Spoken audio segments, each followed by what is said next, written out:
আজকে তোমাদের জন্য না একটা সারপ্রাইজ আছে। কী বলো তো, আমি যে রেসিপিটা বানাচ্ছি সেটা হচ্ছে একটা অন্য ধরনের কোপ্তা। তো সেইটা তোমরা দেখে নাও, স্প্রাউটেড কোপ্তা কারি। তো স্প্রাউটেড আমি ওর মধ্যে নিয়ে নিয়েছি ছোলা আর সবুজ মুগ, তার মধ্যে কাঁচা লঙ্কা রসুন দিয়ে ভালো করে আমি মিক্সিং জারে একটা পেস্ট বানিয়ে নিলাম। তারপরে এই পেস্টটাকে একটা বাটিতে ঢেলে নিলাম। এর মধ্যে আমি এক দুটো আলু ঢেলে দিলাম বাইন্ডিংটা ভালো হওয়ার জন্য। তারপরে আমি সেটার মধ্যে একটু আদা কুচি দিলাম। ফ্রেশ আদা দিলে না ফ্লেভারটা ভীষণ ভালো হয়।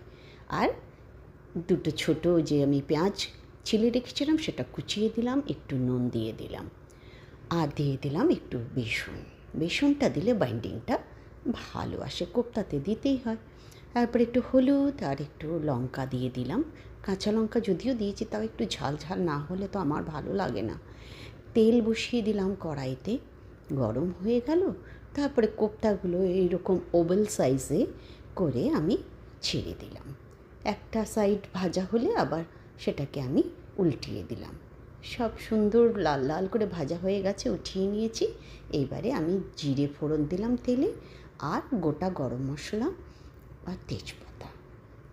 তারপরে ওইটাকে আমি একটু যে পেঁয়াজ আর রসুনের একটা পেস্ট বানিয়ে নিয়েছিলাম, সেই রসুন আর পেঁয়াজের পেস্টটাকে আমি এর মধ্যে ঢেলে দিলাম। আর তারপরে দিয়ে দিলাম হলুদ, লঙ্কা, জিরে ধনে পাউডার, একটু নুন, কেন কি ওটা একটু মশলাটা কষাবো। তারপরে একটু কাঁচা লঙ্কা বাটাও দিয়ে দিলাম, একটু জল দিলাম, ভালো করে মিক্স করে দিলাম। তারপরে ওই কোপ্তার পিসগুলোকে যে ভেজে রেখেছিলাম সেগুলোর মধ্যে দিয়ে একটু নাড়াচাড়া করে দিলাম। এরপরে আবার একটু জল দিয়ে দিলাম আর ঢাকা দিয়ে দিলাম, একটু ফুটবে। দেখো সুন্দর ফুটে উঠেছে। আচ্ছা, আমি তোমাদের বলতে ভুলে গেছি, দেখাতেও ভুলে গেছি, একটু আমি না এর মধ্যে টমেটো পেস্টও দিয়েছিলাম। ঠিক আছে, তো বেশ সুন্দর দেখো কালার এসে গেছে, আর খেতেও দারুণ হয়েছে। একটুখানি আমি বাটিতে সাজিয়ে নিলাম।